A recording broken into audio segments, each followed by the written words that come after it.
There we go. It's 1 o'clock and we are going to begin our tax exempt review committee meeting for today. We have 3 items on the agenda. Thank everybody for joining us.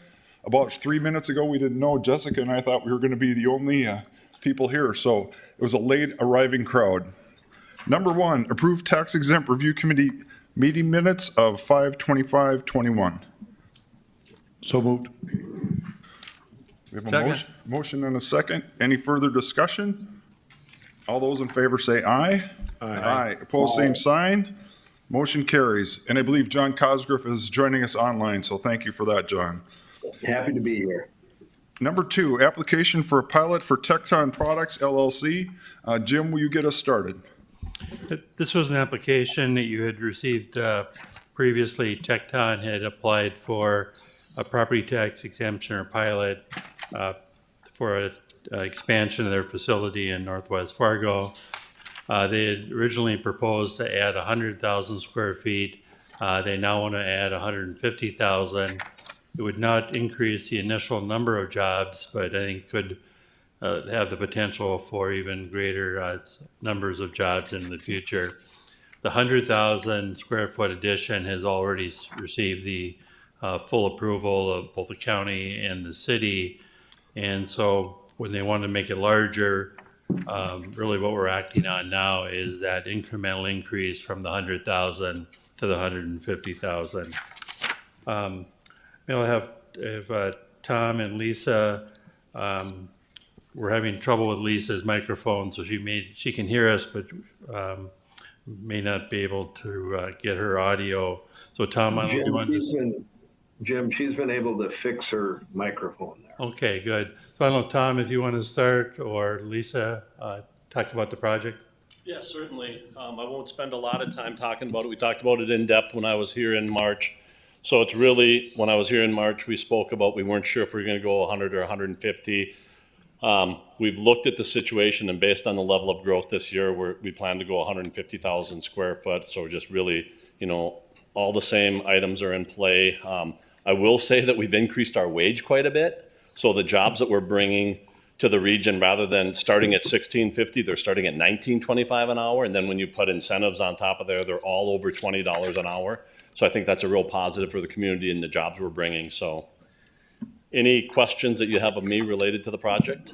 Any questions? And John, I don't know if you have any. If you do, raise your hand, but otherwise, basically it's just an update. We're updating. And I guess my question is, if we wait 6 months, will we add 50,000 and another couple bucks on the wage? That's my... I hope not. I know some people hope so, but I hope not. This is crazy times we're in.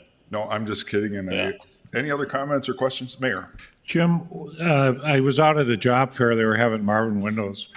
How do you, when you're kind of interrelated as companies, Jim, how do you weigh that? Because you're kind of all Cardinal Glass comes over to make the windows, Tectron does its stuff, and you have a certain amount of jobs you offer. But I think that Marvin, there was like 100 jobs available that are all part of your industry, Mark.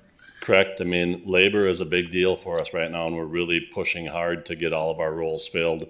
Marvin is pushing hard. You've been seeing a lot more employment branding going on in our region, TV ads and things like that. You will see us we're the primary sponsor down at the street fair. We have that whole Broadway square. You'll see us down there. So yeah, we work closely together. I mean, we're 100% owned by Marvin, as are the other 3 window manufacturing locations in town. Cardinal is separately owned. But yeah, we all work together. It's just interdigitated, I think. I can't remember, you're doing 3,000 units a day or 30,000 units a day of windows. I mean, it's unbelievable how much manufacturing is coming out of the community right now. Oh, it's a lot. Yeah. It's a lot. I mean, we are paced by the supply chain right now and labor, but so it's growing a lot, and there's a lot of units coming out. I mean, more composite units coming out of this community than any other community in the U.S. for windows. Jim, the other question was that they rated before, it's 103.6 on the ratings today. Is that similar to what it was last time as well for the 100,000? I think it was. I don't have the application from last time, but they were both recommended approval. And Lisa is online. I don't know if you have any additional comments that you'd like to make. You're welcome to do that at this time. No, Tom covered it well. I think our wage adjustment, the increase didn't quite hit the application when I submitted it, so the numbers probably look the same as they did before, but we have since increased the starting wage, so looking for people. Great, thank you very much. Any other comments or questions? Otherwise, Yeah, Chairman Pepcorn, this is Joe Ray. So I just want to make a quick comment for the committee because you've been talking about the wages and the jobs. The most recent labor numbers for Cass County year over year show manufacturing wages increasing over 14%, which is probably one of the highest percentage increases of wages of any industry sector in our region. So I think what we're seeing with companies like Tecton and Marvin and others, and what was just shared by Tom, is reflected in the data that's coming out. great, thank you very much, Joe. Any other comments or questions? Otherwise, we'll accept a motion. Move to approve. We have a motion, and we have a second by John. Any other comments or questions? All those in favor say aye. Aye. Opposed, same sign. Motion carries. And the last item on the agenda, discuss the initiative incentive policy. Jim? Got a couple different items before you. The first is a memo that I put together, really focused on just the economic development policy changes. And these would be for the changes for the primary sector jobs. There weren't extensive changes. There's a lot of editing. We got some input from the EDC and incorporated some of those changes. I think it was more, some of it was just more clarification. But first of all, it really firms up the language. It says we're really focused on primary sector businesses like Tecton that are going to bring other jobs into the community and help that secondary. And so instead of saying that the city typically it says primary sector business, it now says that we would only assist those. And we would want to get a letter from the Department of Commerce indicating whether or not they would be a primary sector business within the state. Now, I should note it'd be possible for someone to be a primary sector business maybe in Fargo, but not the state. Let's say you make the state looks at if you're 70% of your sales are outside of the state. Well, if you're in Fargo and you make fracking trailers and ship them out to the west, that's an in-state sale, but really it's more of a primary sector for our region. And so I wanted to leave some flexibility there. Well, another significant change is the policy had allowed non-primary sector kind of mixed-use developments outside of the downtown to qualify for the pilot. We've had a couple inquiries on that, and neither were approved, and so I took that out because I don't want to have a policy that says we're going to do something that we really won't. Jim Bullis is one that had come to us a few months ago. Third, I wanted to clarify the language, and working with the EDC, we've kind of done this already, but to say if someone is either going to lease something, that they don't sign the lease before they apply for the incentive. Now, if they sign a lease contingent on the incentive, that's fine. But if someone's already started construction or already signed a lease, then they would no longer be eligible. And so we have that. The revisions to the scoring criteria, looking at the number of jobs really in year 3 in addition to year 1, because we recognize that for many businesses it takes several years to ramp up, and you don't really kind of get into the full benefits until that 3rd year. And so trying to look at the number of jobs in year 3 in addition to year 1, requiring some benefits in addition to wages. In some way the market's taking care of this, but that would be an additional requirement. Maybe we can have some more discussion on this later, but some sort of scoring based on the safety record of the company. Maybe that's a workers' comp experience ratio or something. Commissioner Strand and Commissioner Preston had suggested something there. Looking at greater points for larger capital investment in buildings, we adjusted the score a little bit there. And then also looking at including some points for investment in manufacturing equipment, because that's something that doesn't really get moved around, and so that would be another factor in the types of businesses we'd have. We try to clarify too also, when are you eligible for the 5-year and when do you go to the 10-year? So there's some language in there that it's, either higher wages or major capital investment or ag processing. So we can give some direction of, well, when are you going to be eligible for the 5-year? When do you possibly get a 10-year exemption? So those are the specific changes dealing with primary sector economic development. Any questions or thoughts on those? Do you have any questions? And I guess, John, Jim, is your intention that we act on this, or are these just the initial recommendations, or what was your plan on that? I think more to get some discussion today. If you're ready to act on these economic development ones, that would be fine. But I'd really like to get the scoring system pinned down a little bit more because been working with EDC and the assessor staff on that. I think that needs just a little bit more work. Also, Commissioner Strand scheduled a meeting for a couple weeks from now to look at that work safety thing, and so I'd like to get his thoughts on that before we finalize the policy. So, maybe next month we can look at these again, and as well as the TIF and the downtown housing incentives, and then try to wrap it up all at once, as well as remodeling and new housing. So that was my thought. If we want to get changes today, if you don't have any thoughts on these right now, then I'd like to go over the suggestions from Commissioner Strand and Commissioner Preston and see which of those you'd like to incorporate. Then the other thing is the home builders, other people are here today, and I think we'll give them an opportunity to comment on some of the tax exemptions that we have now that are being proposed to be eliminated, especially since they're here today, to give them an opportunity. Go ahead, Bruce. Thank you, Mr. Chairman. Jim, I was just looking at the reporting requirement. There's been a lot of talk about that at the commission level and stuff, and it doesn't speak to the frequency, whether that's annual or semi-annual or when those reports would be filed to us. Have you thought about that anymore? Yeah, we need to get into those specifics too. I think certainly we want to have the reporting for at least as long until there's creating the jobs, so at least the first 3 years. I guess the question is, do you do the full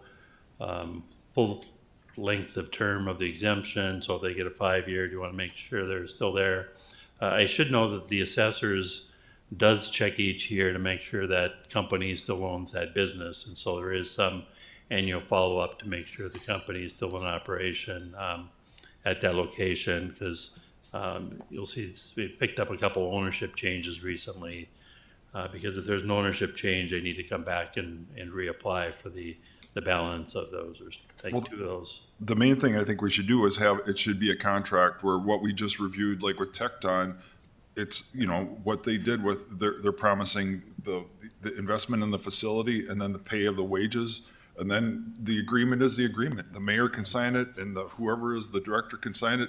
And then they have to report to us each year, whether it's our assessor's office or somebody, but it's on the business to report to us. Cause I think that that's just a common sense. So and I don't know, Jim, do you think that should be in this, or is that a separate issue? I think the policy says that there would be reporting, and I think we could put it in a policy that we're going to do it for, as well, there's 3 years or 5 years. Maybe it'll vary by agreement. I think that it should just say the reporting should go during the extent of the agreement, whatever it is. And so if it's a 5-year tax exemption, then it goes for 5 years. And I think the more we put on them and the simpler we keep it, then that will resolve a lot of the issues. So I think we should put it in here wherever you think is appropriate. But to me, the simpler you keep it and put it on them to have to report to us, then that makes it a lot more of a cut and dried. The other thing is if they don't do it, then they lose their exemption. So they'll be motivated. Yeah, we'll put that in, then it'll be the term of the agreement. So if it's a 5-year, 10-year, whatever it might be, that they'll provide those annual reports. So we do have some agreements that are in place, but we're kind of going through the record, trying to track down where do we have them in writing, which ones, don't we have them in writing. So. Well, and I think we all realize you can't address the ones that are already in place, but to me, this is what we're trying to do is resolve it going forward. That's what we're trying to do. And so I think that's a good way. If there's any other comments or questions, go ahead, Mayor, and then Ken. See, Jim, Austin had told us that in Minnesota, they do a look back every year, and then if they outperform how they do, they pull back some of the incentive. Can we look into that, what they do in Minneapolis area, please? Yeah, we can look at that. I think those are more for the pilot and redevelopment where you're based on the rate of return. Things like Tecton, we're not really looking at the rate of return. We're looking at more the job creation. As long as we get the jobs, we're comfortable with the incentive. I think on the other ones, we could look at how that's done. Yeah, Jim, I had a question, and I'm not sure if this is just specifically related to TIF or pilot, but the provision that which they purchase land at above the fair market value and then roll that into the tax exemption, either in the form of an exemption or a TIF type concept. That didn't make the list anywhere, and we've had some political rhetoric about overpaying for land, and I just wondered if you could chat a little bit about perhaps the history of that. How was that discerned? When did it start? Why was it set at 150% of market value? My intuition tells me that it seems really high, but maybe it's a more complicated formula than that. By the time it flows through and you get a rate of return on your project, it's one of the variables, but in the policy just per se, it seems quite high. You have to remember that a lot of these are redevelopment where you're buying land and a building, and then you're tearing down the building, and so the building might be worth $500,000 and the land's worth $500,000, and you're paying above market because you're demolishing that property that's worth $500,000, and then you're building something worth 10, and so that recognizes that the developer is buying an asset that they're then diminishing the value, and so that's part of the write down. The other recognizes that if you need to buy 10 properties in order to make a project work, you might get a reasonable deal on the first 8, and then the last 2 you end up having to pay more to get that final assembly of land done. I think the city's probably found that when we're buying out houses along the river. Sometimes the last couple are the hardest compared to the first group. And so it kind of recognizes those 2 factors. And we're using the assessor's value, and it's not unusual for the assessor's value to maybe lag where the market is when we're looking at how they valued it last year. And so it may not be that unusual that the property is actually worth 10% more or 20% more than the assessor has it valued at, because they're looking at it kind of at a real high level, and one house might be in really good condition and be valued more than the assessor has it, and some might be less. That 150% was to make sure somebody doesn't go buy double and pay a huge amount over. So it recognized that they're going to have to pay more in order to acquire the land, either because it has assets on it or because you're buying multiple properties. And so we wanted to have some limit, so that we just kind of picked the 150, figured, that's given those 3 factors of buildings on it, some maybe holdouts, and the fact that the assessor's data might be a couple years old from the last time they've looked at it. They need to be within 10% of the true and full value, citywide, and I think it recognizes, in their report that they're not quite at 100% of what value is already. So, whether that's the 150, that's the number we picked, and I think it's worked fairly well.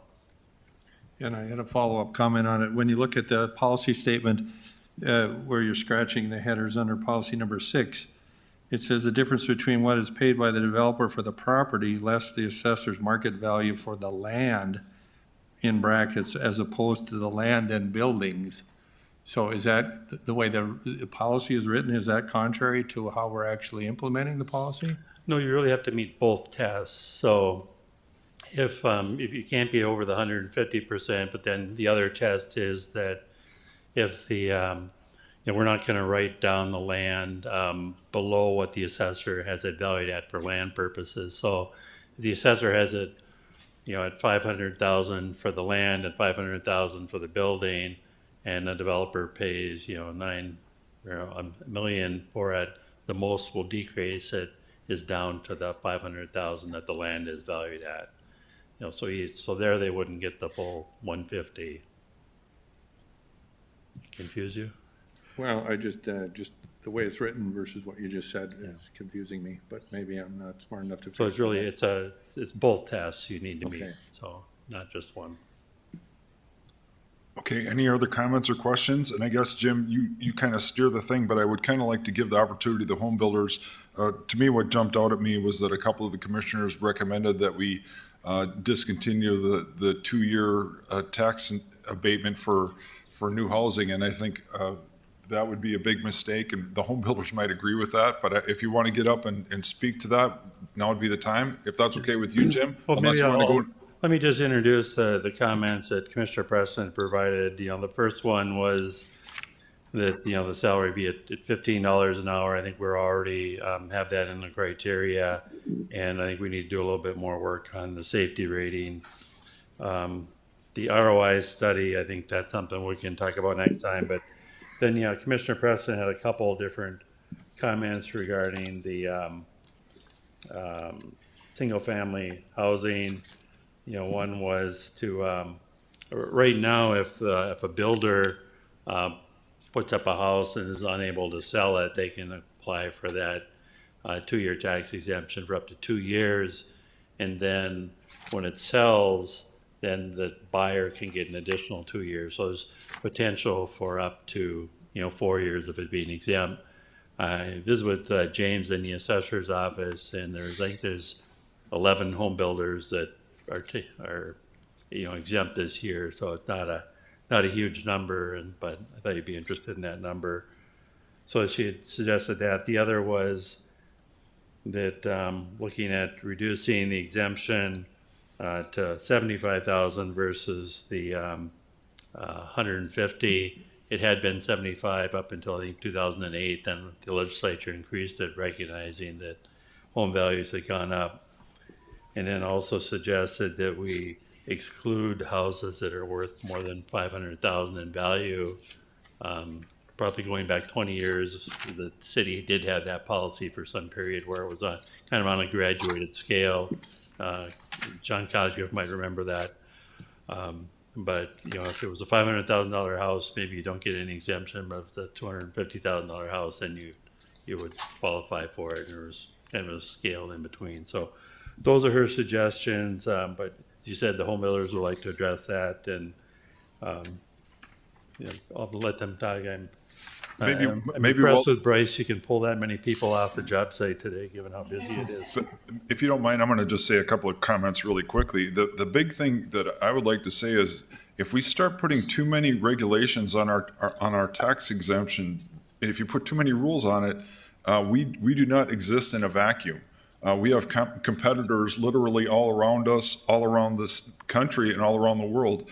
And to me, to give you an example, the $500,000, well, the average house is $300,000 to build right now. So I think we have to be very careful when we start adding hurdles, because we have a lot of competitors and they're willing to go, and it's very easy for them. And so that's my word of caution. I think we need to. Everyone has their own priorities in life, and that's God bless America. But I think if we start saying more and more and more, pretty soon we won't need to have a tax exempt review committee because no one will be coming here for tax incentives. And maybe that's what some people want. I'm sorry to go on a rant, but go ahead, introduce yourself, and we'll love to hear from you. Yeah, certainly. Thank you for that. My name is David Reed. I'm president of Radiant Homes, and I'm president-elect of the Home Builders Association of Fargo-Moorhead. So thank you for the opportunity to speak here today. And that was a great summary. I could probably just repeat that and call it a wrap. But really, as a home builder and representing the HBA, and I've got several colleagues here from the HBA, both board members and staff with the HBA. No matter whether it directly applies to new or remodeled homes, business or industrial projects, these tax exempt policies guide They impact the entire economy. Specifically, as a home builders association, there's only a couple things we wanted to address relative to the exemption policies relative to housing, and defer comments about pilot and TIF programs to other commercial developers. So there's two main things I wanted to address, and that is the proposed $75,000 limit that we believe is low. The $150,000 limit was enacted in 2009, and in fact, I do think there's a case to be made to be headed the other direction with this. As home builders in this economy, in this market, what we're facing is obviously increased prices. I think that's pretty well known.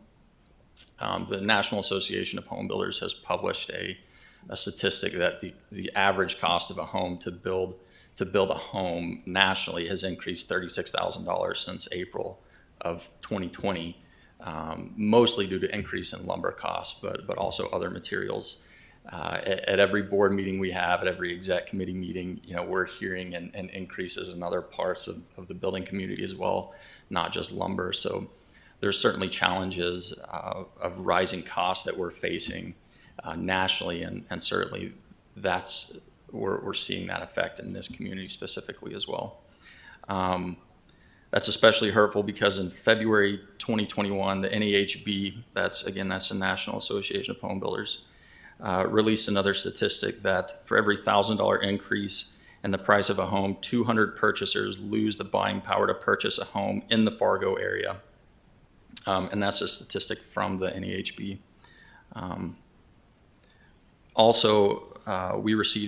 We requested a stat from NAHB relative to the home ownership rate locally. Fargo's home ownership rate is extremely low at 38.6%. When you compare that to the regional footprint, including West Fargo and Moorhead, that's 52.5%. The national rate of home ownership is nearly 67%. So we are facing a challenge again of home ownership in Fargo. And this changing this proposed limit to 75,000, we believe would hurt that and disincentivize home ownership. In addition, the other point that we wanted to address and state our position on is the $500,000 price point that Jim mentioned earlier, excluding homes that are at the $500,000 price point or higher. And you referenced this earlier, Mr. Pepcorn, that in fact,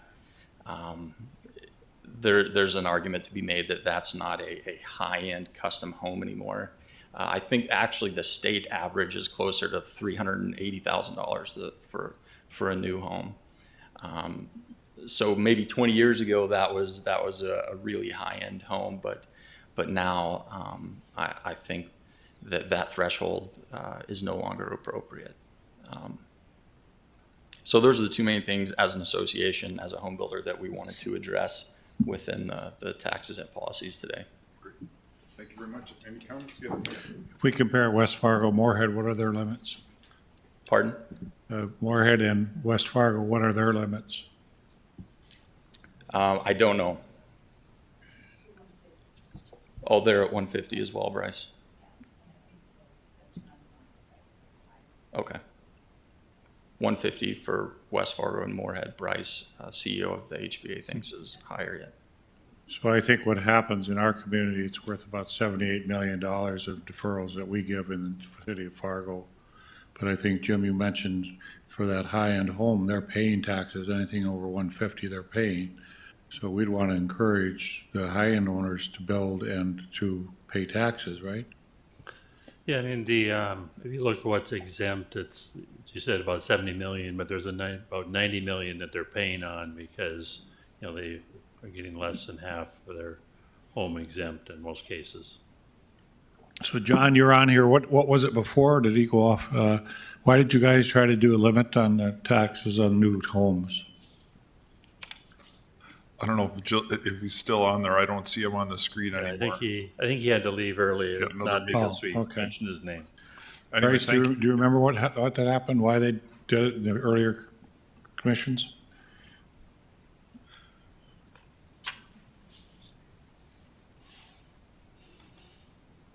I recall that in the past, what happened was Commissioner Williams, I think, had done some research and had concerns. So there was a limitation for a while put on a price point, and then also geographically it was applied for a while. Maybe Kent remembers that. And then years later, even Commissioner Williams had changed directions on that as well. And so those different restrictions were lifted due to the benefits that the city and the community was receiving on it. So I have a question about, so the home ownership is much higher in West Fargo and Moorhead compared to Fargo. That's kind of the summary of what you said, that's, Well, statistically, yeah, and there might be many variables contributing to that, but I mean, the difficulties of getting into a new home are continuing to grow, whether it's material availability, pricing, volatility, labor, skilled labor is contributing very much in the sense that if the framer doesn't have the skilled labor available, they're declining the job, pushing the job date or the completion date back, which affects the closing, and that extends the loans, and the costs go up for that home buyer as well. But there's a lot of contributing factors to home ownership, you know, the makeup of the demographics of the population and that sort of thing too. and I think the other thing we have to really be careful of is if we change something, this would be a long lag time. The impact would be, it isn't like something you can change next week and then go, oh, we made a mistake and flip it back. This would have long-lasting implications, I believe, and not just on the homeowner sales. It could change the revenues for taxes and multiple things. So I think it's something, you know, it's obviously great to have a discussion about because I think it shows the importance of it, but I think we have to proceed very carefully because it's the implications, even education, kids going to school and the tax base and all those things, it could have a tremendous impact. So thank you very much. Do you have any other comments you want to share? I was just going to let you know too that we're updating our own economic impact study. The National Association of Home Builders is conducting a study right now on the valuation and the impact to the community. So it will demonstrate the number of jobs per home that's built, the number of jobs that comes with all of that new construction, whether it's multifamily, single family, commercial, and so on. And so whether those incentives apply to housing or commercial businesses and all the other things that are happening in downtown, those different incentives play a vital role. They're not favorable to any one person. It's about that economic impact they have in the long run. So. Would you guys have the statistics of the housing starts this year, Moorhead, Fargo, West Fargo? We do. I don't have them with me.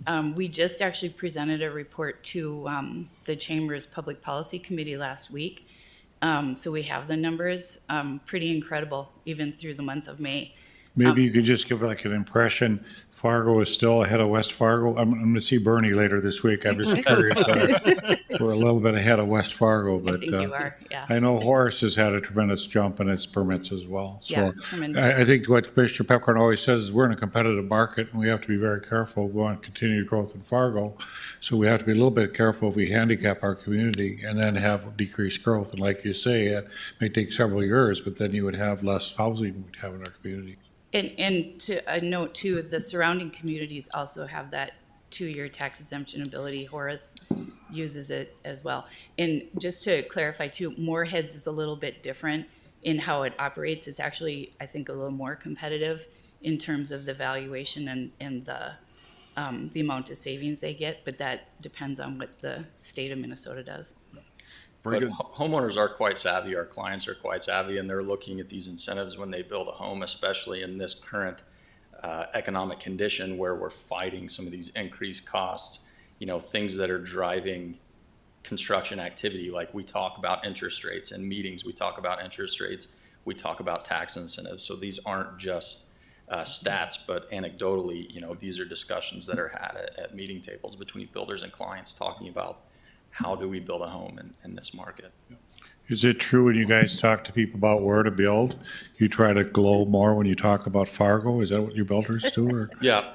And there's a West Fargo stack of gifts at the HBA, and there's a Fargo stack, so depending on where things are. we guide those discussions, certainly. Jessica, do you have a question? Yeah, my only comment would be I don't like the lowering to the 75,000. Just knowing what the environment is, and I'm also not in support of disincentivizing to a degree. I think it just makes things convoluted, and it's very binary, and I don't think it should be. It should have to be. Any other comments or questions? Thank you very much. Dave, Thank you. Yeah, I Ken. mean, wasn't there a bill in the legislature too that wanted to raise it from 150 to 250, I think? I think that failed, but again, then, back to Mr. David's comments on those valuations. Yeah, there was a bill that was sponsored by in Valley City legislators. They felt it was important to try to increase that amount. The bill failed in part because one of the committees put sort of a poison pill in it that would have really killed the whole program. And so the legislature, I forget if it was the House or the Senate, killed the bill rather than passed it. Do you have any comments on that? Yeah, I was just going to concur with Jim. It started out as a well-intentioned bill to address that valuation level, to increase it to 250, and then some well-intended steps were taken that were really damaging to the whole effort. So we would very much support looking at that again. I know the city of Valley City was really supportive of having that increase because of those rural communities having that ability to do so. And again, it just addresses where that average priced home has grown as well, getting people into homes. Very good. Jim? There's just some other comments that both Commissioner Preston touched on a little bit, but Commissioner Strand suggested that for some of these redevelopment housing projects that we include a requirement that 10% of the housing be affordable. I see several issues with that. First of all, I think we really need to do a comprehensive housing study of the region to fully understand where our housing needs are, where are their gaps, and because as I look at rental housing and compared to other metro areas, Fargo is very competitive rental-wise, where home ownership-wise, I think we're like everywhere else where it's pretty expensive, but our rental market. Actually, I think we just won we were ranked number one as far as rent quality in the nation. Maybe you can talk, I don't have that, but. I think Fargo's always been quite open to allowing as many apartments be constructed as the market would demand. Because of that, the rental market's been quite competitive. And so I think we really need to be careful before we add some requirement that may, in fact, disincentive apartment building and push up rents even more, because there won't be, sufficient apartments in the market. And I would, just the editorial comment is, I think we as a city and the city commission, we support, and we have lots of programs, but to me, you're trying to insert that into this. Do you know what I mean? It seems like we're trying to push that into this as well. I think we have lots of senior and low-income housing, and the planning department has lots of programs, and so it almost seems like we're trying to force this into this tax incentive area too, when anyway, that's just my editorial comment. I think you have to be careful. Once again, if you put too many hurdles, then people are just going to say, we'll go next door. The other factor is they looked at the core neighborhood plan. On the one hand, it encourages us to require some sort of inclusionary housing. The other, it has concerns that we have too much of our low-income people concentrated in the core neighborhoods in the downtown. So it's kind of contradictory. It's saying on the one hand, don't do more low-income housing in these older areas where there's already lots of low-income housing. On the other hand, require inclusionary requirements. And so I think it is important we continue to try to spread low-income housing around the community, not just in one area. And before we put in any requirements, we really have some, detailed study of what the housing situation is for both homeowners, renters. There's a shortage. We know there's a shortage of elderly housing. That's where we've seen the most interest in low-income housing, is people that are retired and have a hard time finding housing they can afford. Very long waiting list, probably longer than anything else. So, Mayor. Mayor. Just a question. I know that Commissioner Strand had attended the National League of Cities meeting and heard about the 10-15% inclusionary housing in some of the projects. I was also aware that this was theoretically tried in Minneapolis. But Jim, isn't the follow-up that has not happened? I mean, it'd be nice to have a study that shows that worked out really well, but what I was understanding that the attempt to do it in Minneapolis was a dismal failure, and what happened is developers went outside the city and built the suburbs. Yeah, I'm not certain of that, but the state of Minnesota has a lot more incentives that go along with these inclusionary requirements, and so in some cases, the developers are willing to do that because they have lots of incentives.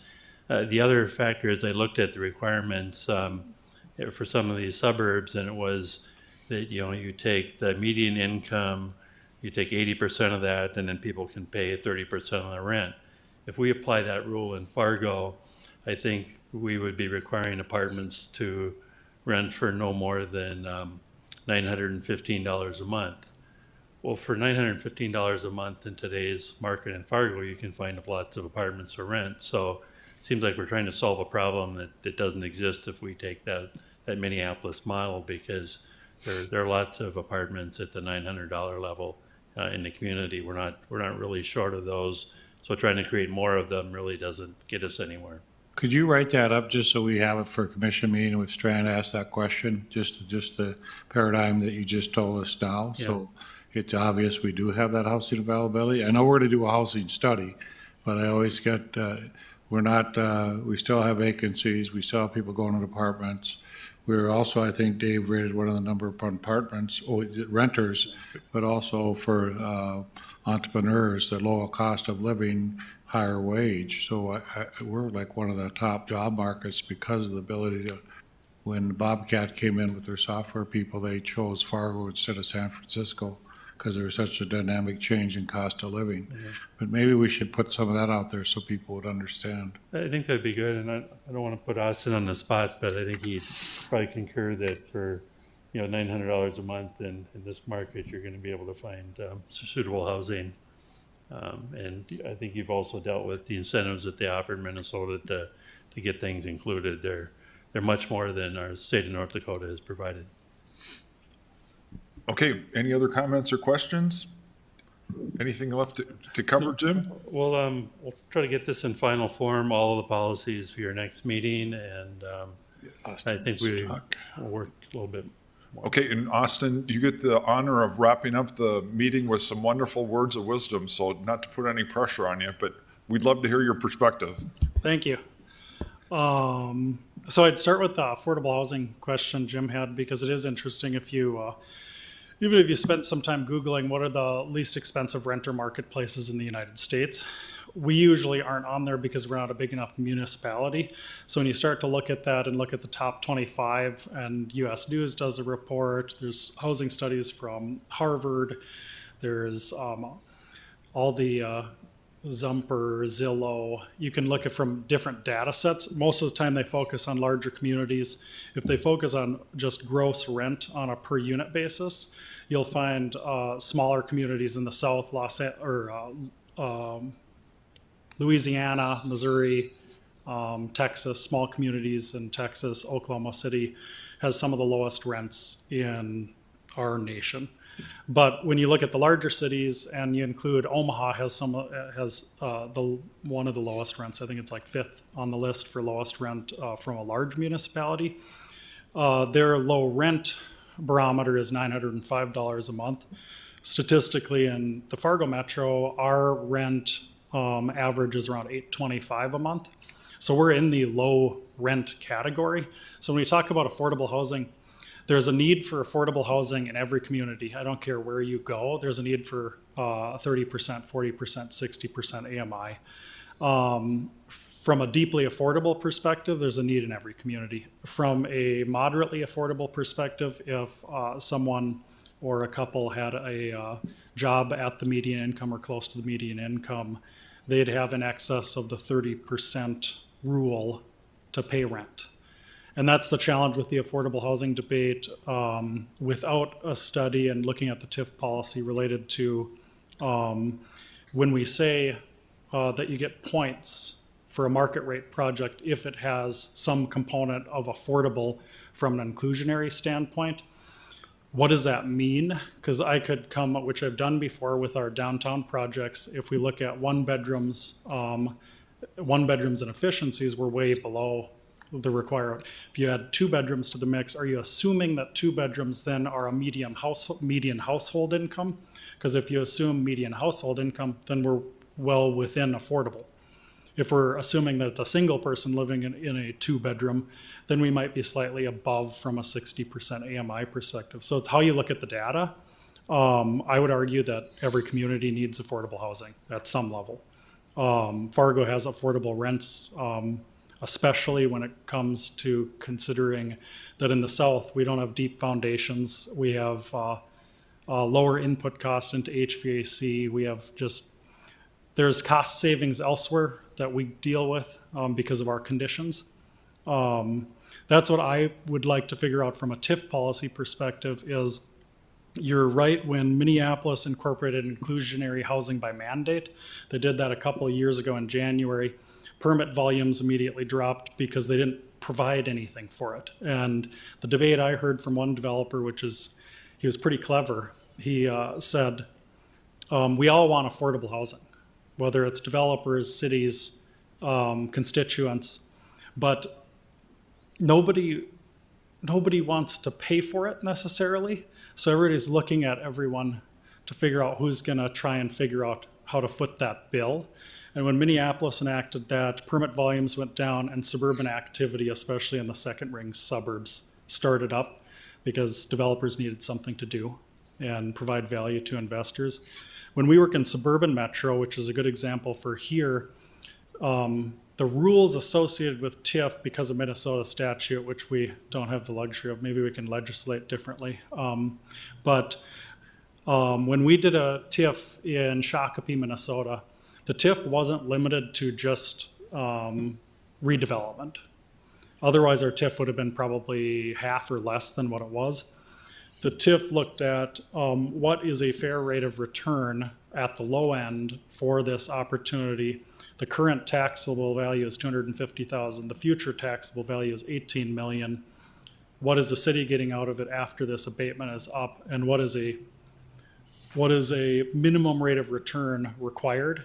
And how do we fill that gap in order to also, from a city's perspective, get an $18 million project built? So in that TIF, we got the parking structure paid for by TIF. So they looked at the parking structure underground and at grade. That was covered within the TIF. We're limited to, I think, basically demo abatement, some utilities.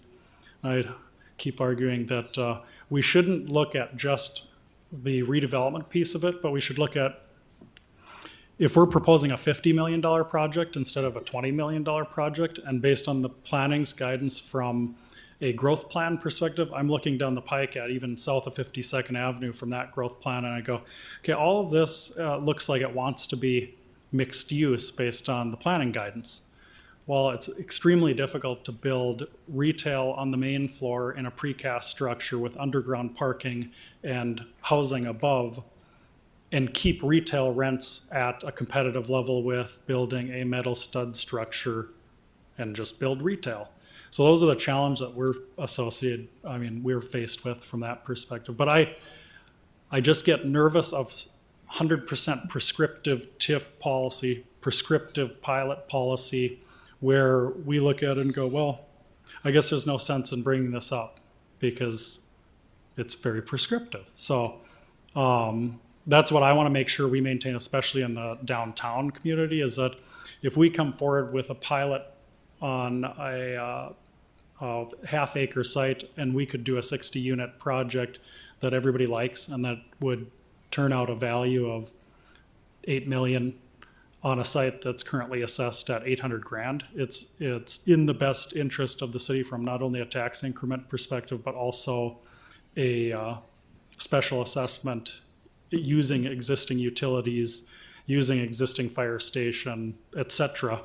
And I want to make sure that we have that like we have right now going forward, where we can confidently acquire land and go through the entitlement process over a year to 2 year period. And then we don't wake up one day with, well, now you're required to have this, because that can kill activity. So thank you. That's excellent comments. So thank you very much for that. And that is a good way to end the, oh, go ahead. It has to be better than just not to put any pressure on you, but if you can. It's not going to be better. Just one thing, Dave. But a shameless plug for the EDC. Sure. If you're looking for quick reference on median or average rental rates between markets and home values, we have an economic indicators, some key metrics that we put out every month, which lists, median gross rent for 2-bedroom apartments or rental units in 6 MSAs: Omaha, Des Moines, Denver, Minneapolis, and Sioux Falls. Fargo, Moorhead MSA is at 847. Omaha is at 949. Our neighbors to the south, Sioux Falls, is 836, and then obviously Minneapolis, St. Paul, Denver are quite a bit higher. But those are updated on a monthly basis. They usually lag about a month behind. So, and similarly, we've got median home value information. So, I mean, if you're not looking to do some in-depth research and you want a quick reference, that might be a helpful tool to go to. And you can just Google EDC and That's economic great. indicators. Thank you for that shameless plug. Maybe one Austin, final there's one other comment, thing that I think is changing development, Jim, I think, because when we look at the Main Street project that's going on now, we're putting in parking, which we used to do all surface parking. And you go to a lot of big cities, a lot of them, you park on the streets. You don't even have parking underneath. But don't we have to look at that? Because if you incentivize that, that has parking in the amenity, you have more you can put on the surface than like the frying pan can still have their customers come in. You don't have all the people staying in the apartments parking on the street parking. But Jim, do we have to rethink that? Because we used to never like parking garages, but it's becoming evident that if we go into density, we're talking to the governor the other day, and he always gets into that density. And concern is what happens when we go south 52nd Avenue? Do we just, incentivize single-family homes, or do we start looking at mixed-use projects with parking underneath and with increased density?